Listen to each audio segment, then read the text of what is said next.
ensemble de choses qui se sont faites. Donc, on va essayer de voir ensemble cette fête qui, à mon sens, est très importante et vous allez voir pourquoi.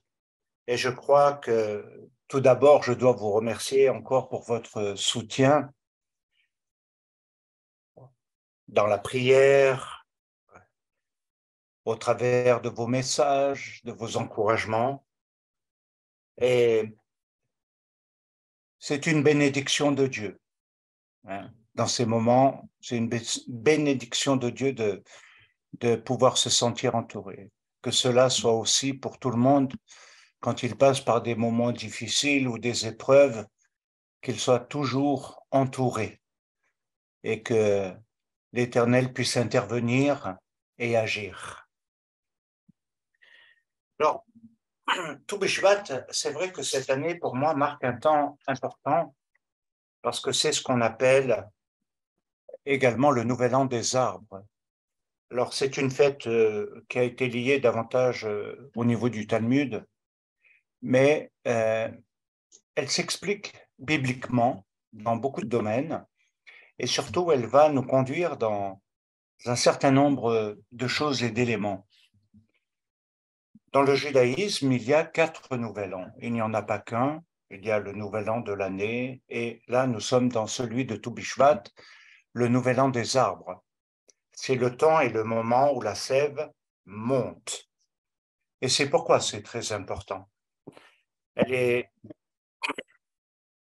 très complète de par ses symboles, sa signification, et j'espère qu'elle pourra être célébrée pour ceux qui n'ont pas pu le faire l'année prochaine, et en tout cas donner des éléments concrets.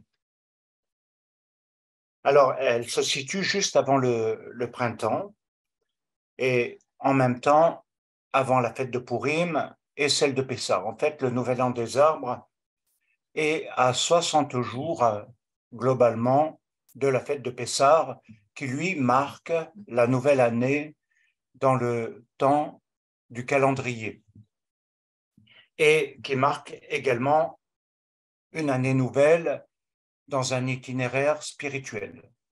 Et c'est quelque chose qui se relance annuellement et c'est très important parce que ainsi on ne reste pas figé, on ne reste pas dans les mêmes normes, on évolue, on avance et je dirais que ça nous apporte beaucoup et ça doit vous apporter beaucoup.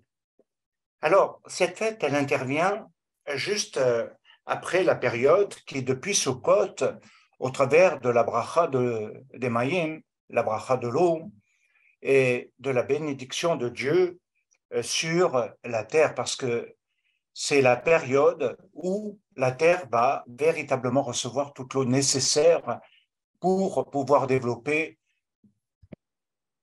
tout ce qui est vital pour l'homme et la nature, et notamment dans les périodes où il fera beaucoup plus chaud. Et vous connaissez que à l'heure actuelle, le climat étant très perturbé, c'est vrai que ça nous fait du bien de pouvoir revoir un peu ce que dit la Bible aussi sur la bénédiction concernant un ensemble de choses liées à la terre d'Israël. En même temps, il faut savoir que ce qui est nécessaire à la terre d'Israël est absolument vital dans cette partie du monde parce qu'elle est en rapport avec les récoltes. Et vous savez que là se joue quelque chose de très important par rapport à ce qui sera. Les récoltes, mais également les moissons. Et je pense que ceci touche la terre entière aussi. La différence, c'est que Dieu a permis qu'il y ait quelque chose de particulier au travers de sa bénédiction et de ce rapport à la terre. Et Israël l'a bien compris. Alors, cette fête de Tou Bishvat, elle contient 2 éléments fondamentaux comme je vous l'ai dit, le nouvel an des arbres, et le deuxième, qui n'est pas du tout négligeable, c'est la sève qui monte. Alors, il y a un lien indéfectible de notre peuple avec la terre d'Israël.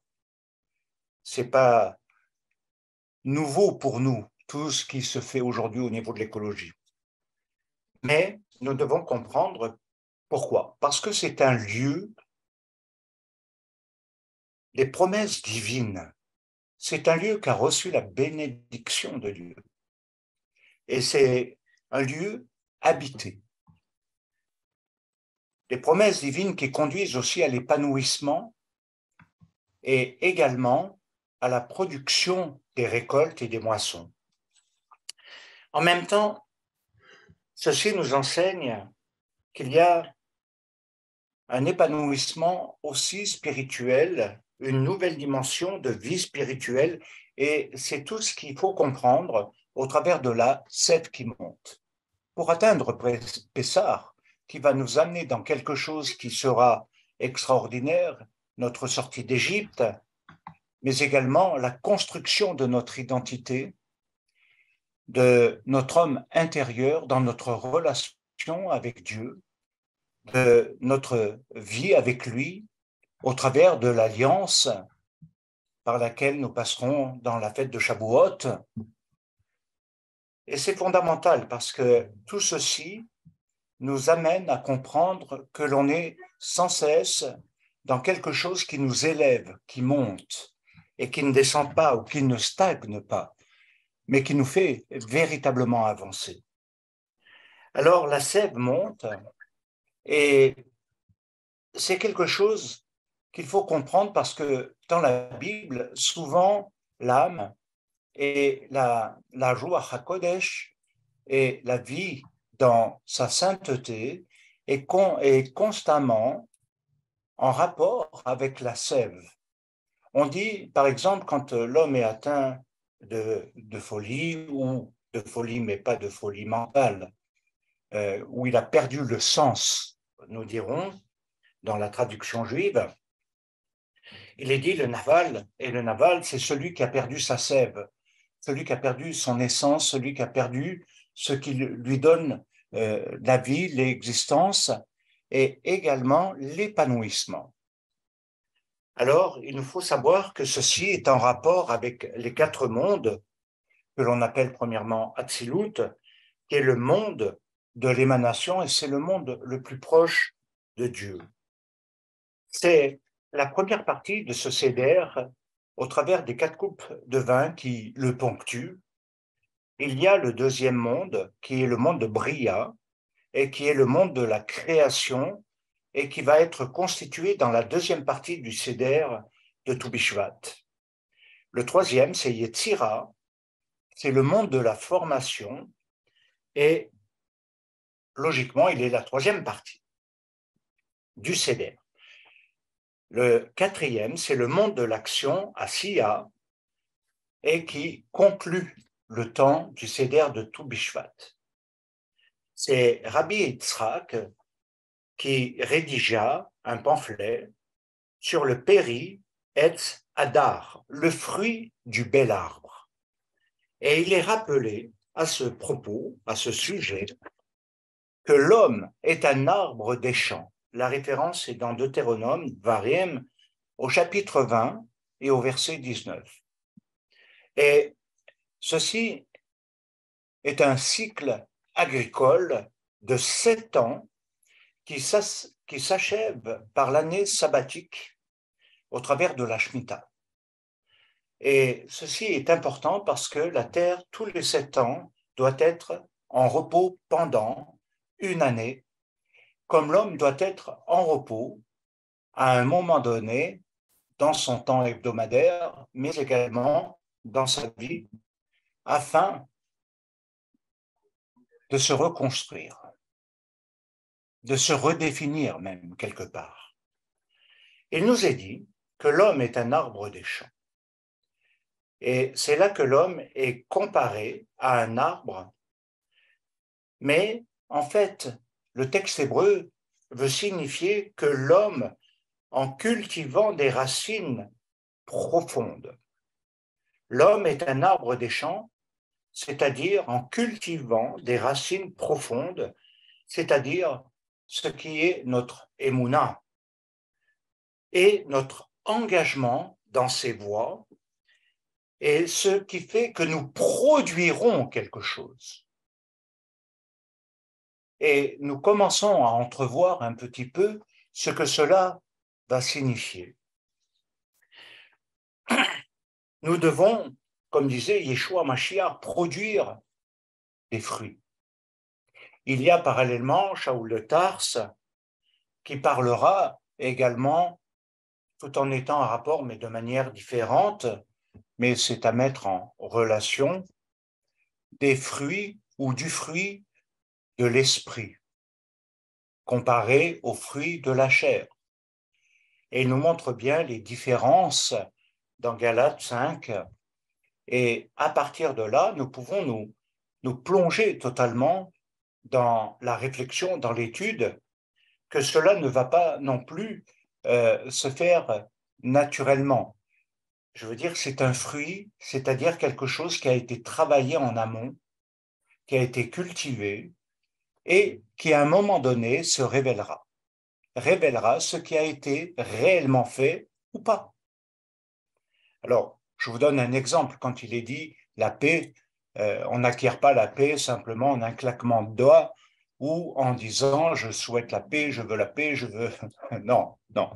La paix intérieure, la paix de l'âme, la paix avec Dieu, la paix avec soi-même est quelque chose qui également nous montre le travail à l'intérieur de soi.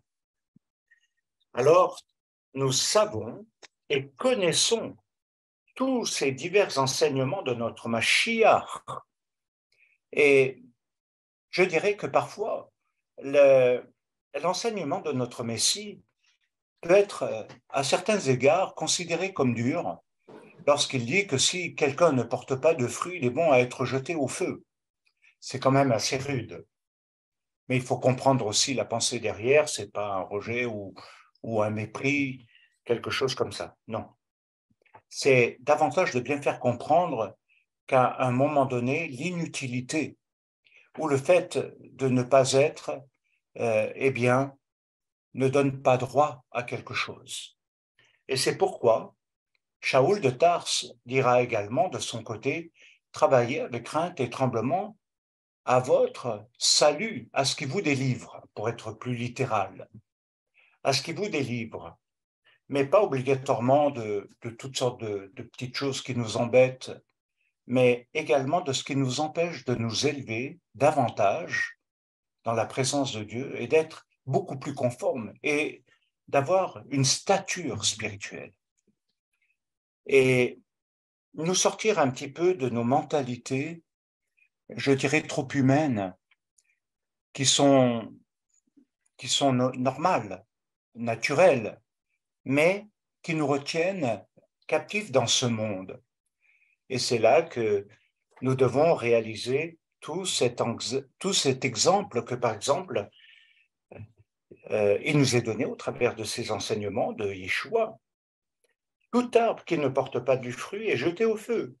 Mais parallèlement, il dit, c'est à leurs fruits que nous les reconnaîtrons. C'est dans Matthieu, au chapitre 7, versets 15-20. Et par ailleurs, il faut le comprendre, ce ne sont pas ceux qui disent Seigneur, Seigneur, qui entreront dans le royaume de Dieu. Autrement dit, ce ne sont pas par des paroles, des bonnes intentions, des désirs, des souhaits, mais ce sont ceux qui font la volonté de mon Père. Pour être encore plus précis, ceux qui s'accomplissent dans la volonté de mon Père. Et je dirais que c'est quelque chose d'extraordinaire de le voir ainsi. En même temps, il nous est bien dit, ce ne sont pas ceux qui disent « n'avons-nous pas fait ceci ?» c'est-à-dire par exemple chasser les démons, guérir des gens, faire toutes sortes de belles choses, de bonnes choses qui entreront. Alors ceci peut s'apparenter à tous ceux qui sont des guérisseurs, etc., qui sont un petit peu dans ces zones.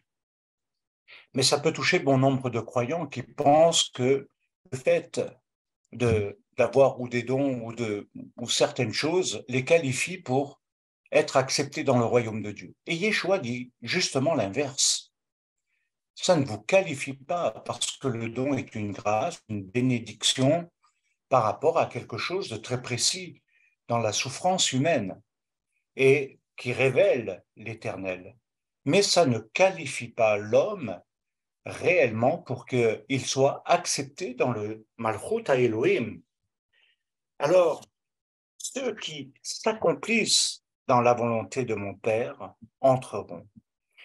Et Yeshua dit encore, il y a énormément de passages sur ces choses, mais Yeshua dit encore, on ne cueille pas du raisin sur des épines et des figues sur du charbon.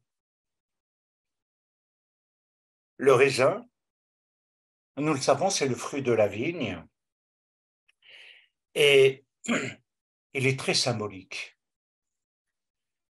Il est symbolique également sur le plan prophétique, en lien avec la vigne.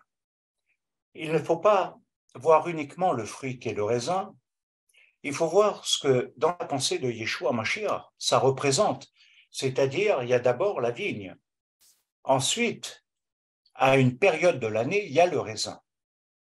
Et c'est pourquoi Yeshua a beaucoup insisté sur un ensemble de choses en les précisant. Alors, ils sont tous en rapport avec la terre. Ils sont tous ancrés dans la terre. Tous les fruits que nous allons voir tout à l'heure ont tous un rapport avec la terre. Et en même temps, ils sortent de terre. Alors, on est prêt pour ce voyage? On va y aller.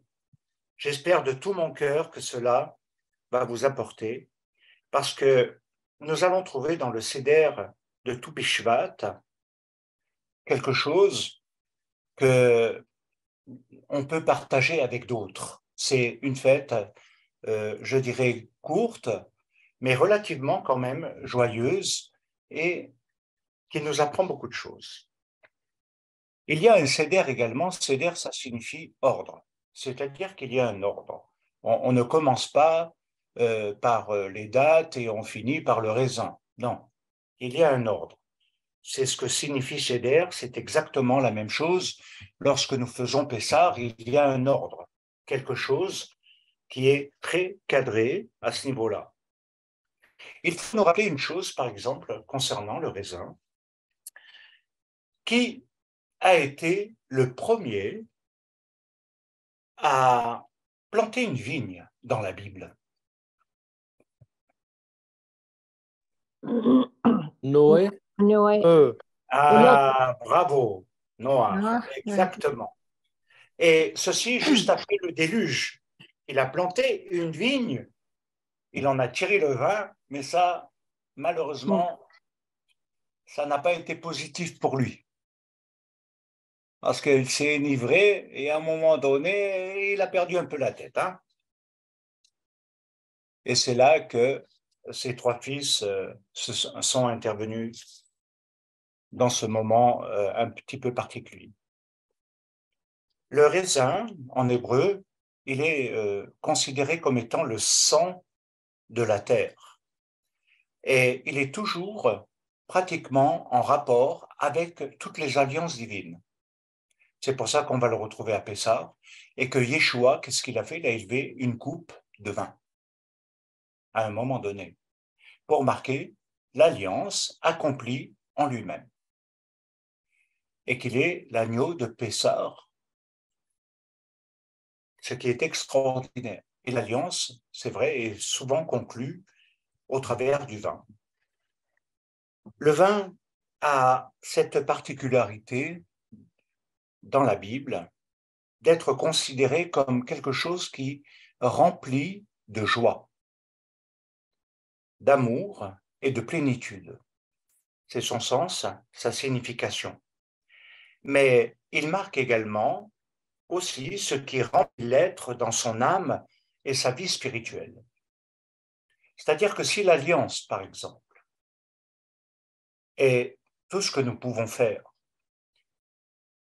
ne nous amène pas la joie, une vraie simcha, ne nous donne pas toute cette plénitude de vie, alors c'est qu'il y a quelque chose qui manque. C'est quelque chose qui manque ou qui n'a pas été travaillé, qui n'a pas été fait et qui a besoin d'être considéré.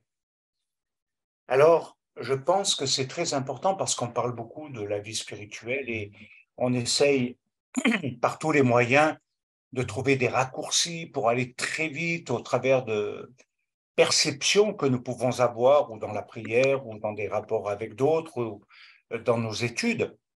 Mais remplir sa vie et avoir une vie remplie de sa plénitude. Je pense qu'il est important, Rachid, de couper les micros. Et donc, de pouvoir réaliser tout cela. Alors, si nous voulons aller plus loin, nous comprenons qu'à cette fête, nous mangeons toutes sortes de fruits. Nous mangeons toutes sortes de fruits. Et comme je vous l'ai dit tout à l'heure, il se fait en 4 étapes, ponctuées par les 4 coupes de vin. Alors, nous n'allons pas pouvoir tout voir ce soir parce que j'ai voulu m'attarder sur quelques fruits qui m'ont semblé être fondamentaux, essentiels, et notamment en rapport avec le temps. Tous ces fruits, vous l'avez compris, vous l'avez capté, vous l'avez saisi, sont importants. Alors, il y a dans le plateau du Seder de Toubishvat, comme celui d'autres, quelque chose où il faut distinguer les fruits qui ont des noyaux et les fruits qui n'ont pas de noyaux, mais qui ont des pépins, par exemple. Les fruits également qui ont des écorces épaisses, telles que les céréales. Il faut considérer la forme du noyau quand il est entier, important, comme par exemple le noyau de l'olive est entier. Il est entier. Par contre, si vous prenez le noyau de la date, vous allez remarquer une chose, c'est que le noyau à l'intérieur, il est fendu, il est comme fendu. Et on va voir tout à l'heure. Les raisins ont des petits pépins. La grenade a des graines. La figue, de tout petits pépins. Et Yeshua, au travers de ces différentes catégories de fruits, nous demande vraiment de porter du fruit. Alors, qu'est-ce que porter du fruit? C'est véritablement le résultat de ce qui est à l'intérieur de nous-mêmes réellement, dans ce que nous faisons, dans ce qui est apporté au monde et dans ce qui nourrit autour de nous aussi. Et je crois que c'est très important parce que c'est autant sur ce plan-là que sur le plan personnel, collectif, spirituellement parlant. Il est nécessaire de savoir quel arbre nous caractérise. Et j'ai cherché un petit peu à approfondir et je crois que la base dans le Gan Eden était l'arbre de vie. L'homme est un arbre des champs. Et il est clair que nous trouvons l'arbre mentionné dans le Gan Eden, c'est-à-dire dans le jardin d'Éden. Avec, donc c'est le Etz Chaim, avec l'arbre qui est celui de la connaissance du bien et du mal et qui ne devait pas être consommé. C'est là que nous voyons quelque chose qui se différencie tout de suite entre ce que Dieu aurait voulu et finalement quelque chose qui était là pour tester l'homme dans ses choix.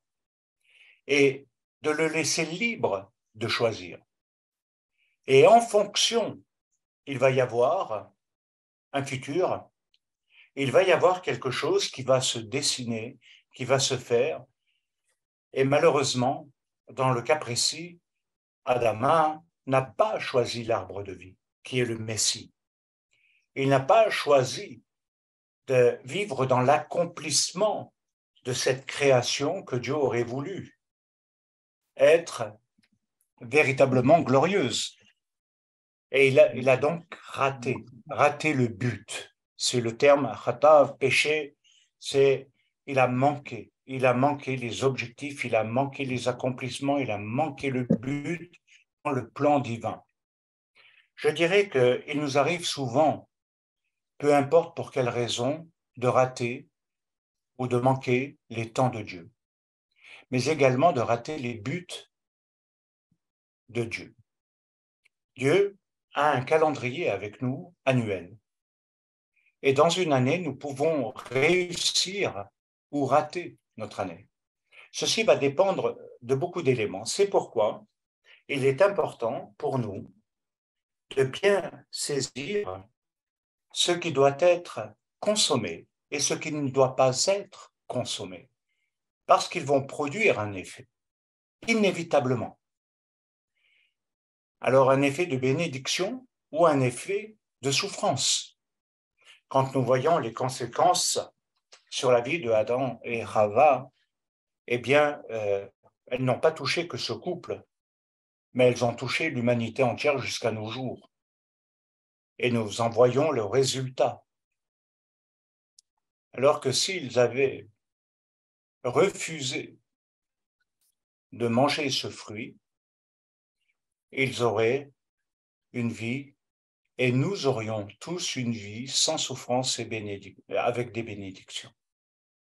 Dans quelque chose que nous ne pouvons pas nous imaginer, indescriptible aujourd'hui.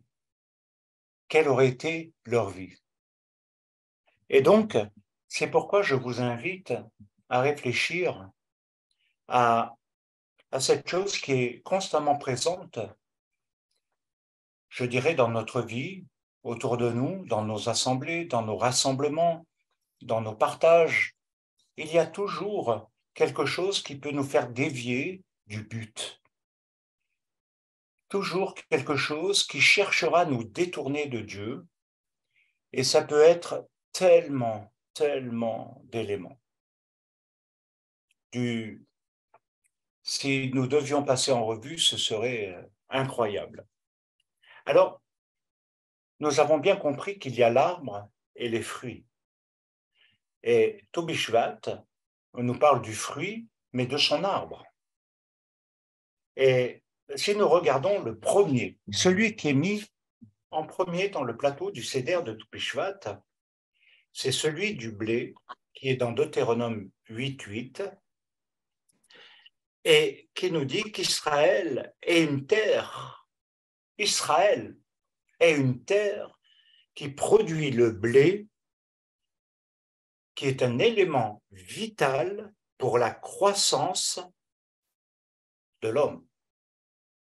Alors si cela est vrai sur le plan nutritionnel, et nous savons qu'aujourd'hui, malheureusement, j'aime à le dire, le blé a perdu toutes ses vertus réelles. Aujourd'hui, le blé doit être compensé par toutes sortes de rajouts à l'intérieur. J'ai perdu le nom, pardonnez-moi. Mais le pain n'a plus la même valeur nutritionnelle qu'avant, et le blé lui-même. Et ceci est une conséquence d'avoir tellement exploré la terre, de l'avoir tellement pour la cupidité, pour le rendement, qu'à un moment donné, eh bien, ça a ses conséquences. Et ceci est vrai pour beaucoup d'autres fruits. Mais là, nous le voyons. Alors, nous devons peut-être nous arrêter quelques instants. Pourquoi le blé est-il mis en premier? Parce qu'il est la nourriture spirituelle nécessaire à notre croissance. Et elle nous pose la question, de quoi nous nourrissons-nous? Alors bien sûr, on peut avoir des idées personnelles. On peut avoir ses méthodes personnelles, on peut avoir ses approches personnelles. Mais il y a quelque chose quand même qui est en rapport avec la terre, et cette terre, elle s'appelle Israël. Elle est liée au plan divin. Et en même temps, elle nous conduit à réaliser que Dieu lui a donné des commandements particuliers que les nations n'avaient pas reçus à l'époque, n'ont pas été concernées du tout, au travers même de l'Alliance.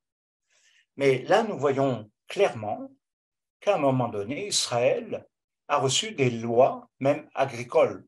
Et c'est dans le Talmud, le traité Zéraïm, qui traite de tout cela.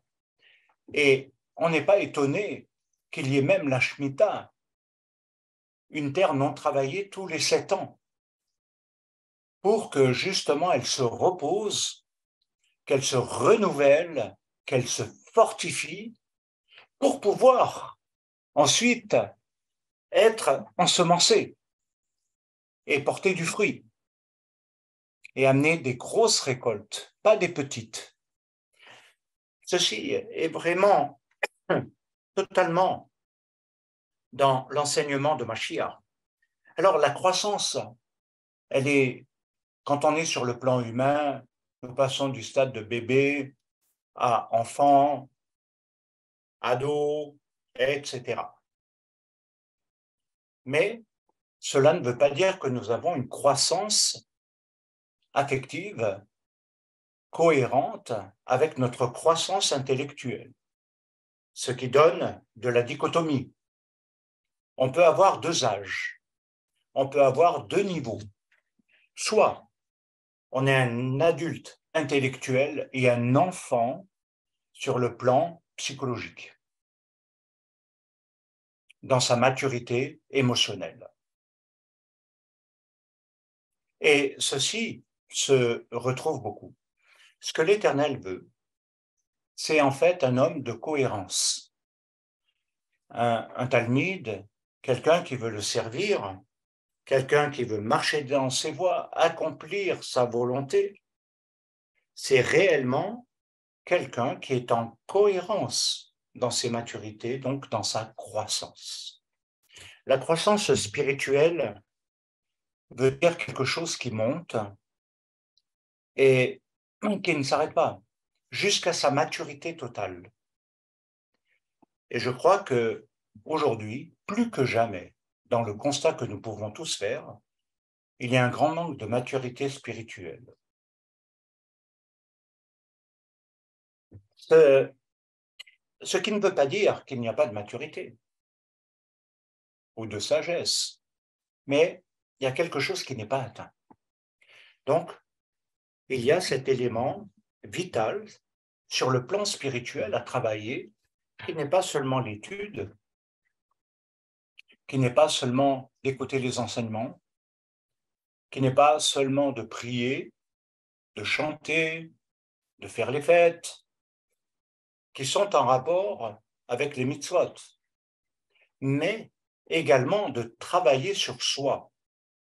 Et c'est vrai qu'à cet égard, il y a ce que l'on appelle en hébreu l'éthique, au travers du moussoir, qui est le développement de soi qui traite d'un certain nombre de choses et qui nous amène à réaliser l'importance de prendre soin de notre âme et de notre cœur, de notre pensée, pour aller beaucoup plus loin. En fait, le blé, symboliquement, il est associé à la chesed, à la bonté. Ce sont des traits de caractère qui devraient être développés en soi. Si la nature du Messie habite en nous, on aime beaucoup dire Mashiach en nous, l'espérance de la gloire. Mais tout ceci devrait nous démontrer aussi que s'il est en nous, nous devons avoir ces caractéristiques. Il est l'arbre de vie, il est notre modèle. Et c'est celui de la chesed, de la bonté. Je remarque quand même, à bien des niveaux, à bien des égards, qu'il y a un grand manque de bonté dans les communautés, dans les relations, dans les familles. Il y a beaucoup de dureté. Et personne ne travaille sur sa dureté suffisamment, ne se pose peut-être même pas la question. Ils pensent que c'est normal, c'est eux, ils sont comme ça, même s'ils sont têtus, obtus et ceci et cela, c'est normal, je suis comme ça, je n'ai pas besoin, non, la bonté de Dieu, la bonté de Dieu. L'Éternel disait au prophète Jérémie, je t'aime d'un amour éternel, c'est pourquoi je te conserve ma bonté. Il est merveilleux ce passage. Et je dirais que Israël n'était peut-être pas celui qui a marqué le plus la fidélité, qui a été le plus obéissant, malheureusement. Mais Dieu lui dit, je t'aime tellement que je te conserve ma bonté. Et ceci est à prendre en compte dans nos relations les uns avec les autres. Il y a tellement de jugements durs. Quand quelqu'un parle de quelqu'un, c'est souvent très dur dans ce qui est dit. C'est pas toujours réel, mais ça veut dire qu'à l'intérieur de soi, il y a une dureté. D'où vient la dureté? La dureté, c'est quelqu'un qui s'est endurci par rapport à quelque chose afin de ne pas être vulnérable, mais aussi de s'imposer. Et celui qui a de la bonté, il va exercer une autre dimension dans la relation avec l'autre. Au lieu de juger, de condamner, de critiquer, d'être dans le lachonara, il va apporter la paix. Et c'est cela qui est important. Alors en même temps, il nous faut comprendre pourquoi. Parce que le blé constitue quand même, dans le pays d'Israël de l'époque notamment, il était considéré comme étant le pilier de l'alimentation. Et ceci nous invite à comprendre que si nous voulons progresser, il faut nous donner les moyens de nous élever, c'est-à-dire de croître. Yeshua disait une chose étonnante à ce sujet. Si le grain de blé ne meurt, il ne porte pas de fruits. Cela veut dire qu'à un moment donné, le grain doit être enterré et tout le travail est caché. C'est pas un travail visible. C'est pas d'arriver de dire ah j'ai le don, j'ai la nature de la bonté, ah je suis ci, je suis ça. Non, la nature cachée. C'est un travail, c'est un combat à l'intérieur de ces ténèbres de la terre. Si le grain de blé ne meurt, c'est-à-dire qu'il doit enlever son enveloppe pour pouvoir donner la vie. Alors, je vous invite, bien aimés aussi, à chercher les enveloppes, ce qui enveloppe et empêche, ce qui enveloppe, autrement dit, la dureté et d'autres choses que l'on pourrait mentionner, et ce qui empêche la bonté de s'épanouir en vous, en nous, de pouvoir l'exercer, la manifester. Et ça a son importance. Ça veut dire qu'il y a des traits de caractère de notre personnalité qui doivent mourir. Alors il y en a, ils ne veulent pas. Ils ont raison. De toute façon, dans ce qu'ils font, dans leurs convictions, dans tout ce qu'ils pensent, dans tout leur cheminement, ils pensent et sont certains qu'ils n'ont pas besoin de mourir, que de toute façon, ils continueront leur vie comme ça. En fait, La signification profonde, c'est faire mourir le moi dans un combat caché. C'est un combat avec soi-même. Ce n'est pas un psy qui doit nous le dire. Ce n'est même pas moi. Ce n'est personne. C'est nous qui devons en être conscients. Et de dire pour plaire à l'Éternel, pour croître en stature, en sagesse et en grâce, et devant Dieu et devant les hommes, je vais accepter d'être ce grain qui meurt pour développer sa nature, son identité, sa personnalité. Enterrer son moi, son ego. C'est alors qu'il y aura la particularité de quelque chose que nous célébrerons bientôt au travers du Seder de Pessah, car Yeshua s'est présenté comme étant le pain sans levain. Le pain qui n'a pas de corruption, qui ne contient pas de mort. La matzah, c'est la nature pure. Et il est clair que le bolé, dans la nourriture quotidienne, a toujours du levain. Le levain, c'est toujours le symbole de l'ego, de son orgueil, voilà. Et même à la limite, ça peut aller un peu plus loin.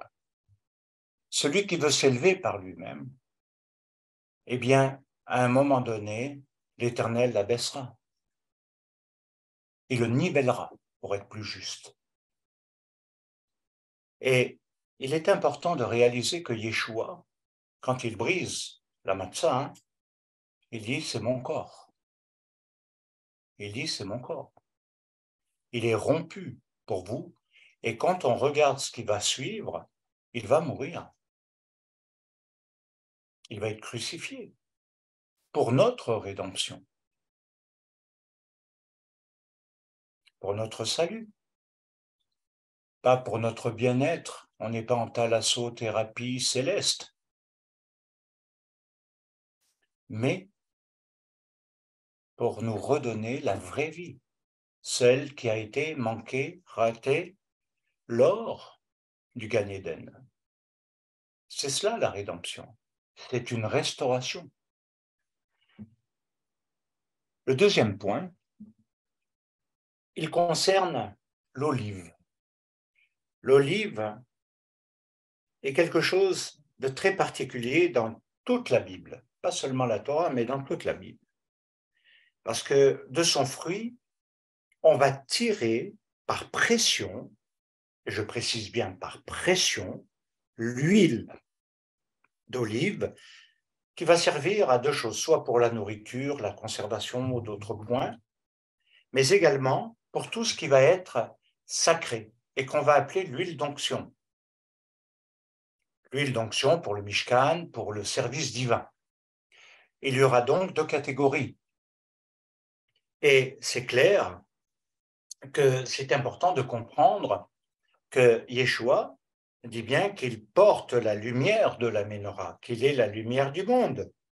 Autrement dit, il porte la lumière, et ce qui alimente la lumière, c'est l'huile vierge, pure, fabriquée selon des indications très précises dans la Torah.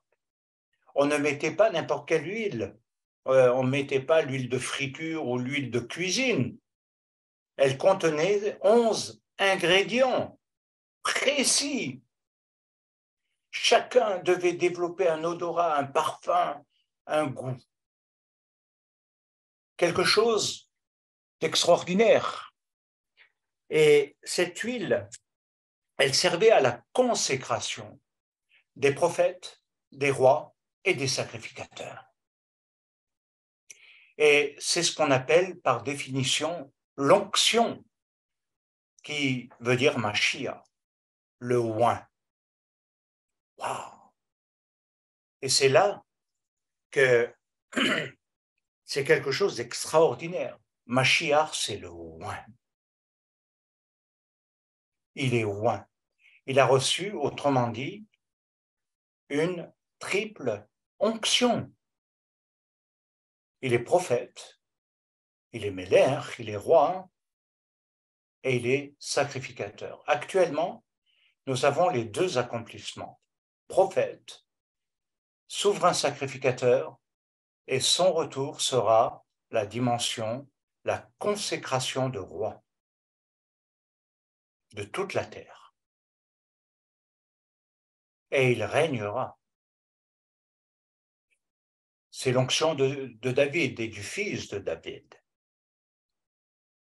Et au travers de cela, nous comprenons que Yeshua n'avait pas la même vie que les autres. Alors vous me direz, c'était presque évident. Non. Il a dû faire face à pas mal de choses, quand même. Ceci veut dire aussi la nécessité pour le Talmud, pour le croyant messianique, d'avoir une vie remplie de l'huile sainte, de l'huile d'olive. Et ceci nous amène à comprendre le rapport avec la Ruach HaKodesh. Mais il nous faut comprendre aussi que c'est une nature qui doit se développer, une nature sainte, une nature de sainteté, de pureté. Vous savez, aujourd'hui, ceci est devenu beaucoup blablabla. Bla, bla, bla, bla.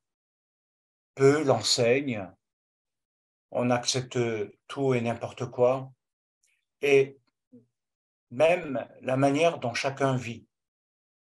Or, la Torah devrait pouvoir nous ramener à la sainteté. Dieu nous dit que nous devons être saints. Tu dois être un peuple saint, un peuple de sacrificateurs saints, c'est-à-dire consacré, mis à part, qui n'a pas la même huile que les autres, l'huile de fonctionnement dans la pensée, dans l'âme, dans les sentiments, dans les émotions, dans le rapport avec autrui. Il doit être distinct. C'est pourquoi cette huile était fabriquée à part, avec des ingrédients qui devaient donner du goût, du parfum. Et c'est vrai que j'ai fait avec plusieurs des onctions d'huile quand on a acheté l'huile fabriquée en Israël. L'odeur de l'huile demeure très longtemps. Sa particularité, c'est qu'elle est pénétrante. Elle coule, c'est vrai, dans un premier temps, mais elle pénètre. Et c'est une nature qui pénètre. Ça se fait avec une bénédiction. Et je crois que c'est très important au travers de cela. En même temps, je crois que l'autre élément qui s'y rattache et qui me semble fondamental, c'est par rapport à la nature de l'homme qui est contraire à celle que Dieu voudrait que nous ayons. Nous sommes rebelles. Nous sommes très souvent indépendants, imbus de nous-mêmes, autosatisfaits, cherchant ce qui nous plaît. Ça, c'est notre nature. C'est pourquoi l'huile ne s'obtient pas uniquement en écrasant entre deux doigts l'olive, mais il faut un pressoir. Il faut un pressoir. Et ce pressoir, à l'époque, c'était une très grosse pierre, très lourde. Et on mettait le raisin et on la faisait tourner, tourner, tourner, jusqu'à ce que l'olive soit totalement écrasée et que l'huile sorte. L'Éternel peut, au travers de cela, nous faire comprendre que parfois, les épreuves par lesquelles nous passons est comme un pressoir, mais qui devrait faire sortir quelque chose de bon et non engendrer de la haine, de la colère, de l'amertume, et toutes sortes de mauvais sentiments ou de mauvaises pensées, de faire couler cette huile pure. Il y a la qualité de l'olive, je vous l'accorde. Et donc, au travers de cela, ça nous amène à réaliser que nous devons travailler réellement profondément notre nature, dans notre personnalité, dans notre vie spirituelle, pour avoir une vraie vie spirituelle, une vie consacrée, une vie de consacré, de mise à part, de gens qui ne se mélangent pas. C'est la particularité de l'huile. Si vous faites l'expérience, mettez un verre d'eau, versez de l'huile dedans, et prenez une cuillère et tournez pendant 2 heures, 3 heures si vous avez envie. Vous verrez que même tout cet effort-là, l'huile se met au-dessus. Elle ne se mélange pas. Il ne faut pas mélanger les pensées païennes, le mode de vie païen, avec un mode de vie basé sur les mitzvot et les commandements divins. Il y a quelque chose qui est très employé dans la Bible et qui s'appelle l'être souillé. On peut se souiller par l'impureté, c'est-à-dire dans ce qui n'est pas en rapport avec quelque chose qui respecte les normes. Le pressoir à huile, c'est un lieu de souffrance de notre personnalité. Je sais qu'aujourd'hui, personne, y compris moi, n'aime souffrir. Personne.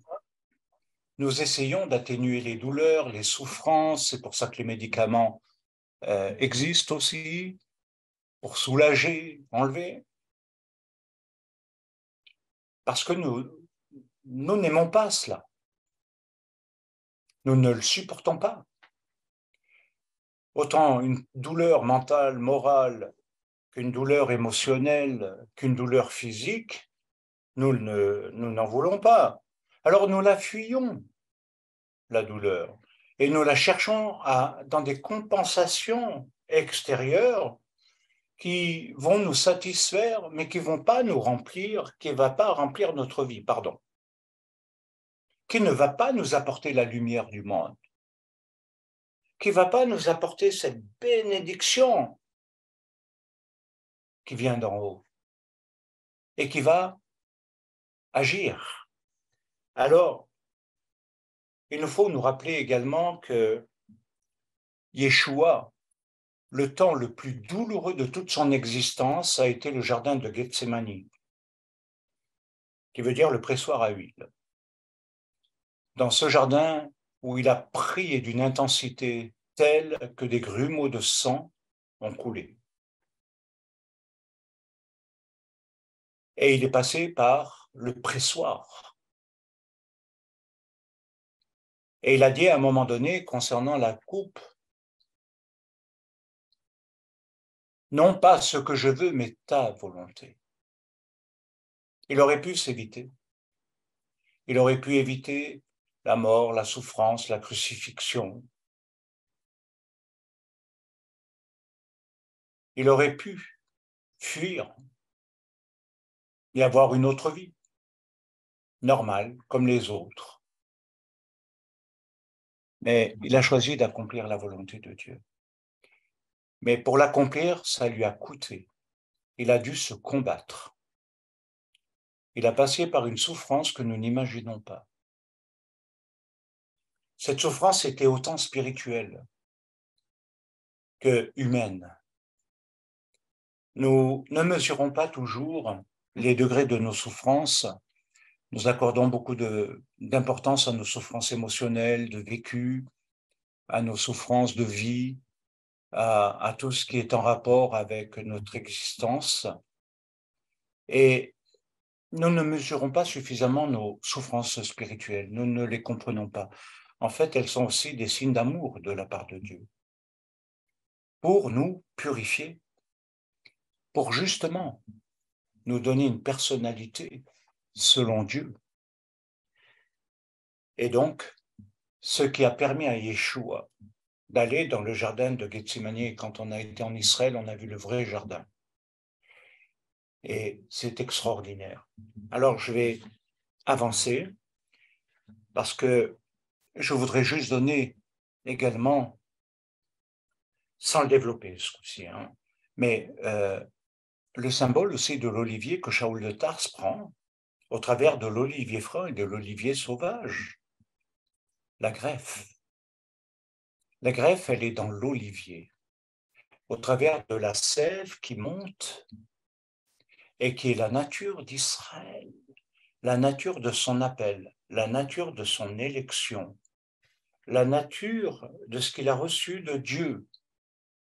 Et c'est ainsi que les autres, quand ils sont greffés, reçoivent et deviennent alimentés de cette nature, de cet appel, de cette onction, de cette élection. Et c'est pourquoi ils deviennent Echad, un seul, et non deux oliviers séparés. C'est la grève des nations. Ça a coûté.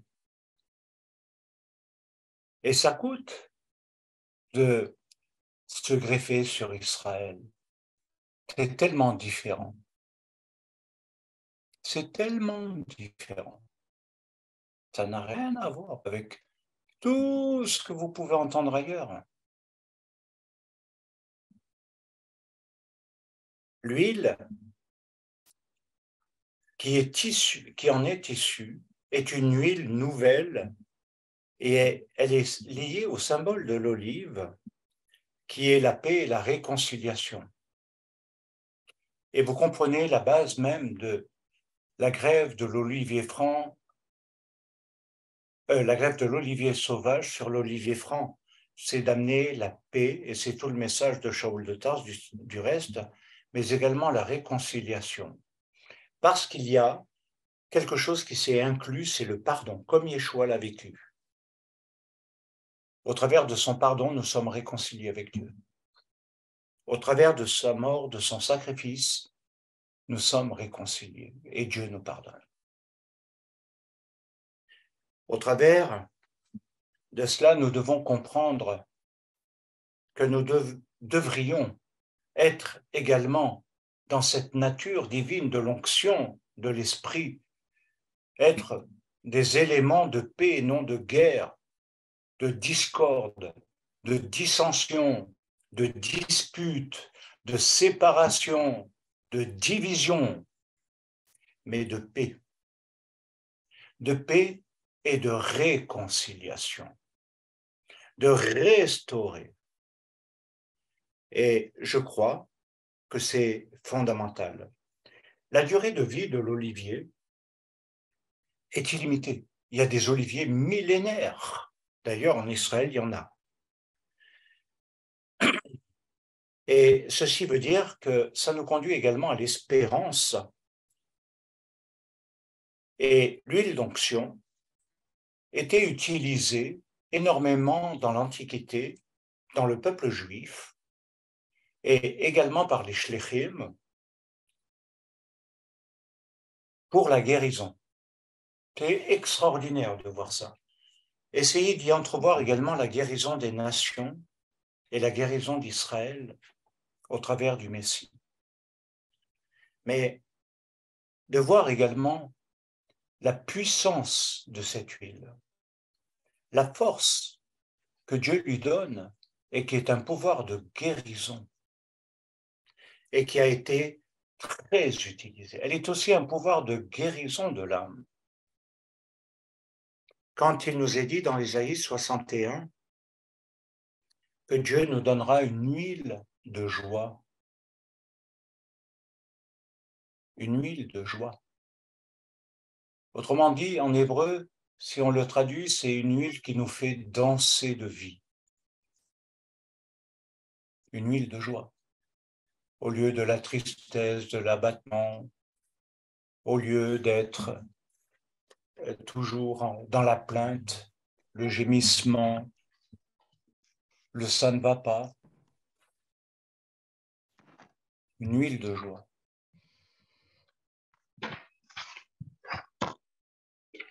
C'est la vie. Les Talmidim le faisaient beaucoup. D'ailleurs, il y avait cette pratique que nous trouvons plus à l'heure actuelle aujourd'hui dans les assemblées, mais qui était pratiquée à l'époque, c'est que lorsqu'un talmide, quelqu'un qui voulait devenir un disciple du Messie, quand il faisait la tvila, c'est-à-dire le baptême par immersion, il y avait comment on appelle ça, un rituel. On le plongeait 3 fois et on lui faisait l'onction d'huile pour marquer cette nouvelle vie, la sève, et aussi sa guérison. Et il y avait énormément de guérisons qui se faisaient au travers de cette pratique. En même temps, on le sait, l'huile d'olive est excellente pour la santé. Le régime crétois, par exemple, est presque à suivre. Et il prévient les risques de maladie, les dysfonctionnements. Et on pourrait en dire beaucoup plus.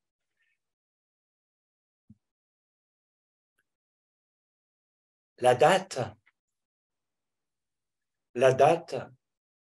est également quelque chose de particulier. Quand la Torah mentionne qu'Israël est un pays où coule le lait et le miel, il fait allusion, en réalité, au sucre de la date. Diabétique, s'abstenir. C'est une règle.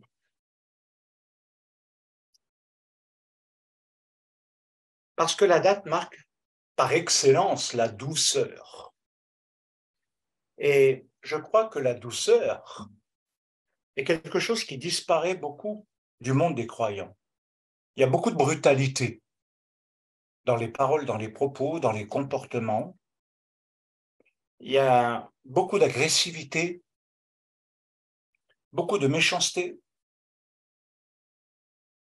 et il y a peu de douceur. D'ailleurs, Shaul de Tarse disait que votre douceur soit connue de tous, pas votre vérité, pas vos concepts, pas vos convictions, mais ce qui devait être connu, c'est votre douceur, pas le reste. Yeshua le résumait également: à ceci tous connaîtront que vous êtes mes talmidim, à l'amour que vous avez les uns pour les autres, et ça inclut la douceur. Et je crois que c'est un élément fondamental. Comme je vous le disais tout à l'heure, Shaul parle des 9 fruits de l'esprit, d'un fruit qui a 9 caractéristiques, autrement dit, et la douceur en fait partie. Alors, ici, la date, elle est issue du palmier dattier, et il est comme un arbre béni. Le palmier dattier, il est considéré comme étant le symbole du tzaddik, le juste, celui qui pratique les voies de l'Éternel. Celui qui pratique les voies de l'Éternel. Ses racines sont très profondes et on le trouve dans le psaume 91. Le juste grandira comme un palmier dattier. Et la date produit le miel. Et c'est extraordinaire. Je crois qu'il y a des choses qui nous différencient de ce qui peut être superficiel dans notre marche, dans notre foi, dans notre pratique même. Elle peut rester à un stade religieux, intellectuel, émotionnel, mais ne pas avoir des racines profondes.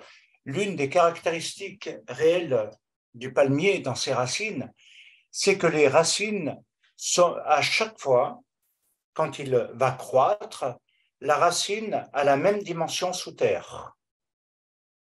C'est pourquoi, quand il y a les vents, les tempêtes et toutes sortes de tornades, il plie, il plie, il plie, il plie, mais il ne cède pas. C'est magnifique. Il plie, il est secoué, mais il ne cède pas. Il tient. Et ça, c'est l'image du tzaddik, du juste selon l'Éternel. Le juste, c'est celui qui marche dans les commandements de Dieu, celui qui marche à l'écoute du divin, celui qui applique son cœur à la pratique, qui est agréable à l'Éternel. D'ailleurs, Jacques, dans son épître, dit que la prière, la tfila, à tzaddik, la prière du juste a une grande efficace. C'est pas la prière du blabloteur, c'est pas la prière de n'importe qui, c'est la prière du tzaddik. Retenez ça, bien-aimés. Je le sens dans mon cœur, retenez ça. La prière du tzaddik, la prière du juste, Dieu l'exauce. Et c'est ainsi qu'il va démontrer l'exemple d'Élie. Parce qu'Élie était un tzaddik. C'est pas quelqu'un qui dit seulement je mets les tzitziot, je fais tefilin, je fais ci, je fais ça, j'obéis à la religion, j'obéis à ça, même si j'aime bien. Sandrine, un peu de respect. On ne s'étale pas comme ça. Et donc, c'est pas quelqu'un qui va commencer à penser qu'il est juste. Il est déjà dans la bonne voie, mais il faut qu'il y implique son âme et son cœur. Il faut que les deux soient reliés. L'âme et le cœur, afin de créer une intelligence du cœur, de la développer. Et ceci nous amène à comprendre d'être enraciné. C'est le principe même du terme émouna, c'est l'enracinement, indéracinable. Quelque chose qui ne va pas s'arracher facilement, mais qui s'enfonce toujours plus, qui s'ancre encore plus. Et plus les difficultés, les épreuves et les souffrances arrivent, et plus il est ancré, et plus il résiste aux tentations, au mal. Ayez des racines profondes et fortes et saines dans le Messie. N'ayez pas seulement une foi superficielle, mais soyez ancrés dans le Tanar. La date, elle produit le miel. Et c'est vrai que c'est un fruit merveilleux, délicieux le miel, n'est-ce pas? Quand on va en Israël, tout le monde achète les dattes. Hein? Vous vous rappelez quand on faisait les voyages là? Ah là là là là, qu'est-ce qu'on n'en a pas mangé? Après, on revient gonflé comme des beignets, hein? Mais bon. Ben oui, il y a beaucoup de calories. Mais ceci nous amène à comprendre qu'il nous faut affiner notre caractère, ce qui devient la puissance de l'âme nouvelle. Le juste, le tzaddik, il accepte la volonté de Dieu et c'est ce qui le met en conformité, autant morale que éthique, que dans la pratique de sa vie, dans ses relations, ses comportements, dans ses choix. C'est ce qui nous aide à nous mettre en conformité. C'est aussi révéler au travers de cela la grandeur de Dieu. Parce que là, il est clair et il est vrai que les gens verront quelqu'un qui n'est pas comme eux et qui leur donne envie.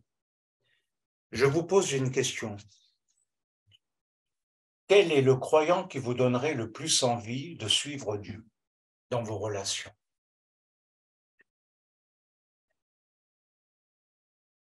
Waouh, difficile comme question. Hein. On dira peu parce que il ne constitue pas un exemple. Il n'y a pas quelque chose qui nous attire vers Dieu, qui nous fait monter, qui nous donne envie de prier, qui nous donne envie de nous consacrer, qui nous donne envie vraiment, qui nous amène.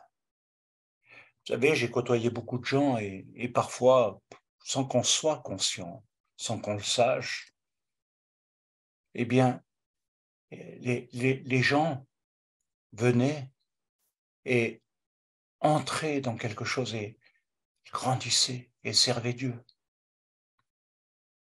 Il y a quelque chose d'extraordinaire, il y a une puissance.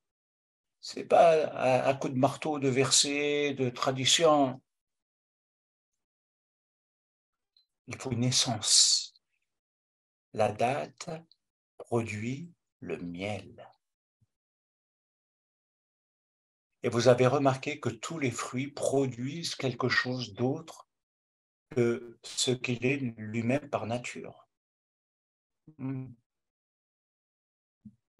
même temps, révéler la grandeur de Dieu, c'est se diminuer, se diminuer. Il y a beaucoup de moi, je pense, moi, je. Ok, ok. Moi, je dis toujours un Arnaud, nous. Et en même temps, je sais que par expérience maintenant, on ne mérite pas grand-chose dans ce que l'on fait. Que c'est un don et une grâce de Dieu de, de faire ce qu'on fait et d'apporter et de transmettre ce que nous avons reçu. Et qu'il n'y a pas de mérite. Il n'y a pas de mérite. On a fait notre devoir. On a fait ce que l'on devait faire. Et parfois trop malheureusement, trop de manière imparfaite. Et c'est pourquoi il y a ce que mon oncle disait toujours, il faut une correction du cœur. La trajectoire doit être corrigée.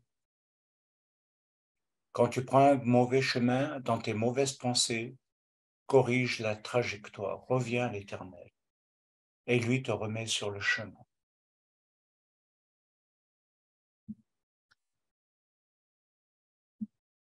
On a le raisin que l'on a vu tout à l'heure, je ne vais pas m'attarder sur lui, mais nous allons passer sur la figue. La figue, ses feuilles ont servi à couvrir la nudité de Adam et Chava après la faute, après la Touma. Et il est en relation avec la connaissance. Ils connurent qu'ils étaient nus. Avant, ils n'avaient pas cette connaissance. Et maintenant, ils ont cette connaissance. Au travers de la Touma, et ils ont cherché à se couvrir et puis, derrière, ils se sont cachés, dissimulés de Dieu à cause de la honte.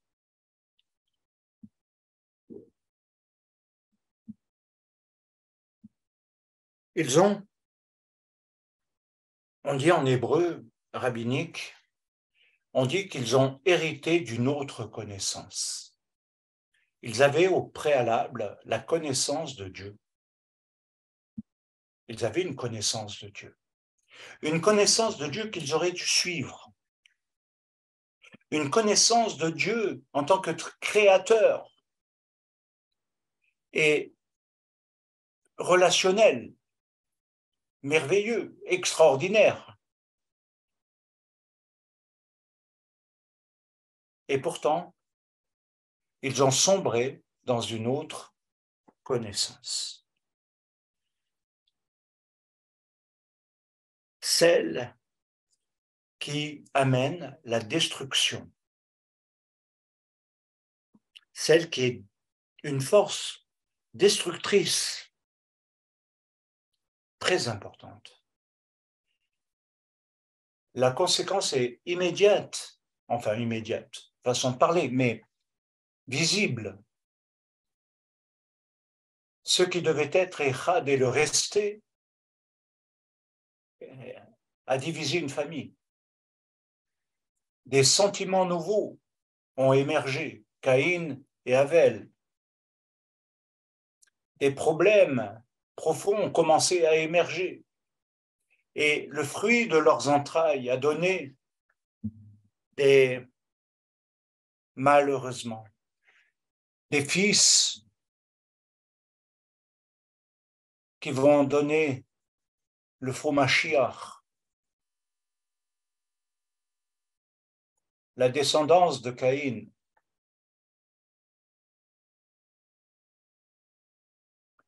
Et le résultat de cette connaissance du mal. Et parallèlement, nous voyons chez Abel la connaissance du bien. Il a voulu réparer au travers de ce qu'il a offert. Il a compris qu'il ne pouvait pas être agréé de l'Éternel sans le sacrifice d'un agneau.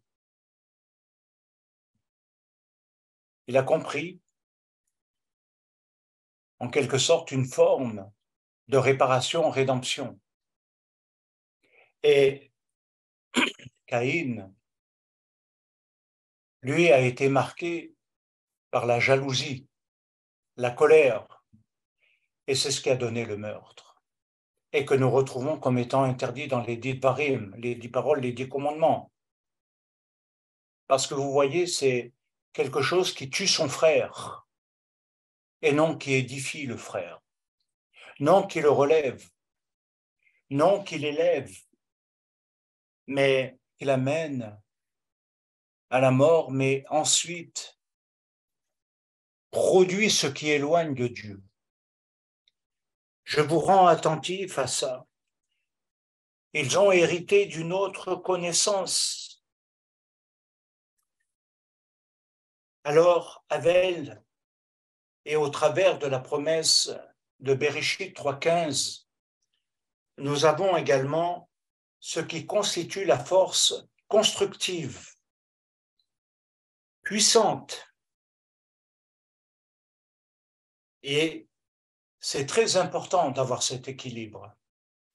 Vous pouvez être animé par des forces destructrices non maîtrisées, de colère, de haine, de rancœur et de toutes sortes de dérèglements.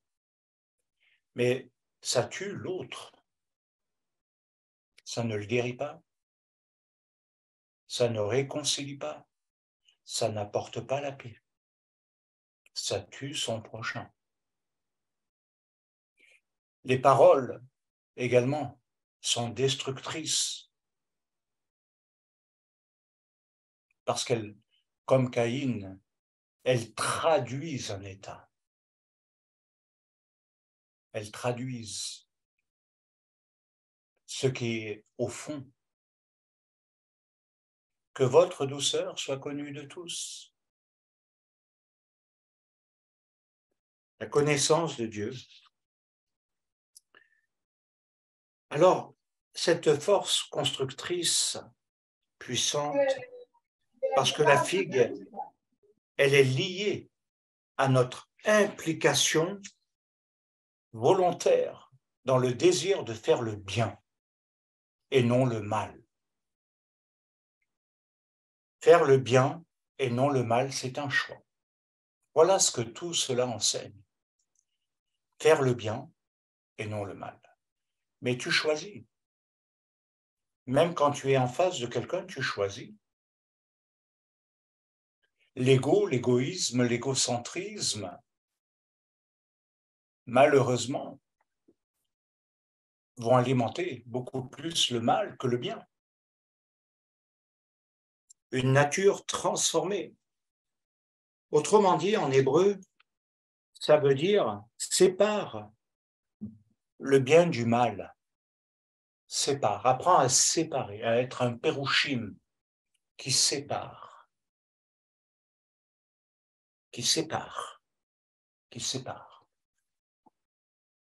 Et nous devons nous connaître dans notre bien, dans notre mal, comme nous savons que nous avons des tendances qu'on appelle le Yetzer Hatov et le Yetzer Hara, le bon et le mauvais penchant de notre personnalité.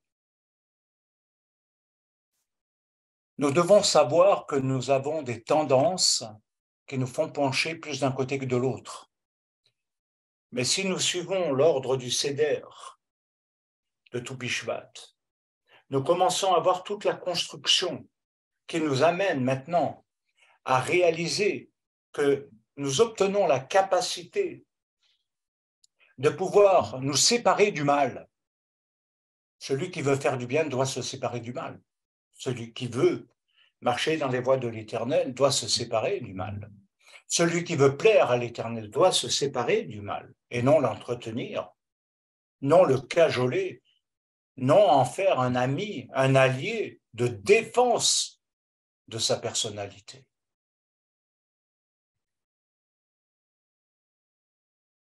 Et au travers de cela, eh bien, il y aura quelque chose d'extraordinaire. Deuxième élément, c'est que la peau qui a recouvert Adam et Chava, eh bien, elle nous amène à réaliser que derrière, c'est les sentiments de culpabilité, de honte, qui sont des éléments destructeurs du mental et du fonctionnement de la psychologie humaine. Et que ceux-ci sont des forces de destruction massive aujourd'hui dans notre monde. C'est une destruction des relations. Incroyable. En même temps,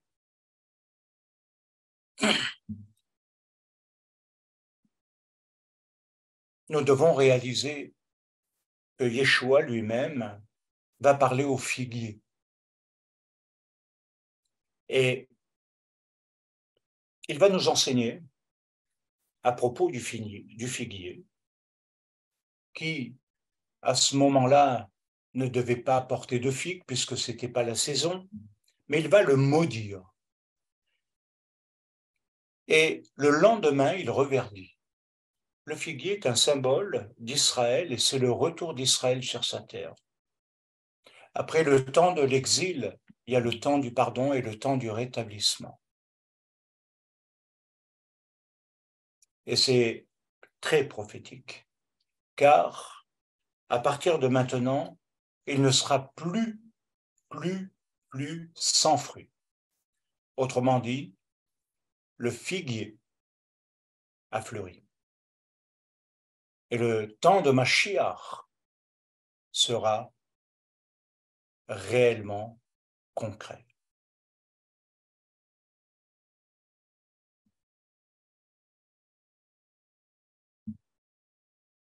En fait, pourquoi manquons-nous très souvent d'autant de fruits? Est-ce un manque de prière? Est-ce un manque de compréhension? Où se situe le problème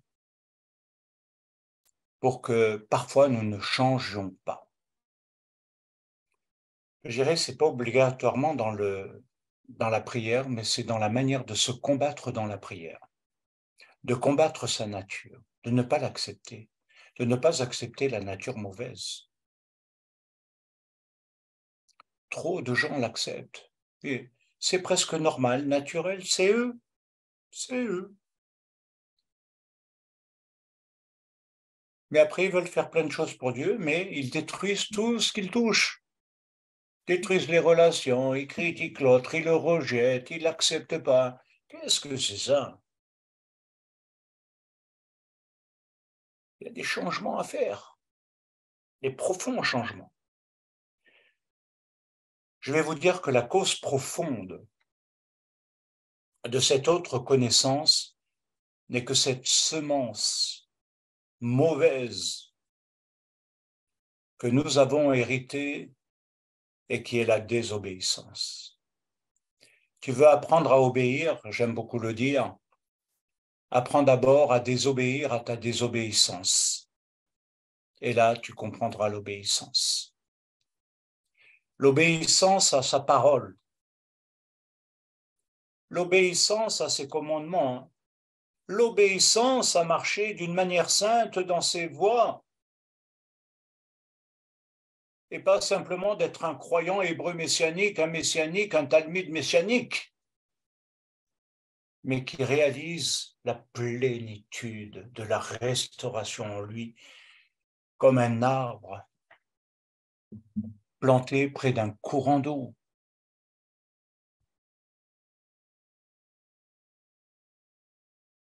Qui est nourri. La désobéissance, le fruit de l'obéissance véritable,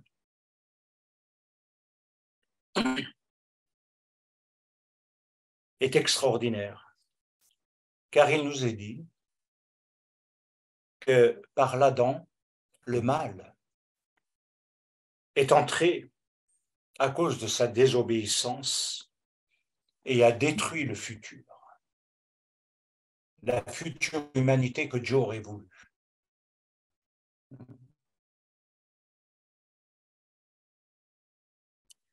Mais par l'obéissance d'un seul, il a restauré. L'obéissance du dernier Adam, qui est Yeshua Mashiach, il a restauré. Et il est devenu l'auteur d'une nouvelle humanité. Nous sommes devenus les citoyens d'en haut et non les citoyens d'en bas dans cet héritage du mal. Nos racines ne sont pas dans la terre de ce mal, de l'exil, mais en haut. D'ailleurs, l'enseignement rabbinique sur Tou Bishvat, c'est aussi l'arbre qui est retourné à l'envers et les racines sont en haut et non sur le bas. L'homme devient l'arbre à l'envers, il s'inverse. Et c'est extraordinaire. Et Yeshua Mashiach a tout accompli. Et à cause de cela, beaucoup seront rendus justes. Dans Romains 5,12, c'est ce qu'il nous est dit. Beaucoup seront rendus justes, c'est-à-dire pardonnés, remis en fonction pour la rédemption. Ceci concerne également toute la dimension de la mort et de la résurrection, nous amène à peut-être réfléchir d'une autre manière sur le terme connaissance que les gnostiques ont beaucoup utilisé et où on confond une connaissance de savoir et de savoir intellectuel avec une connaissance de vie. Connaissance de vie avec l'autre. Je peux dire aujourd'hui, après plus de 36 ans de mariage, je connais ma femme, comme elle me connaît. Il n'y a plus de secret. Il n'y a rien. On se connaît. Il y a une connaissance.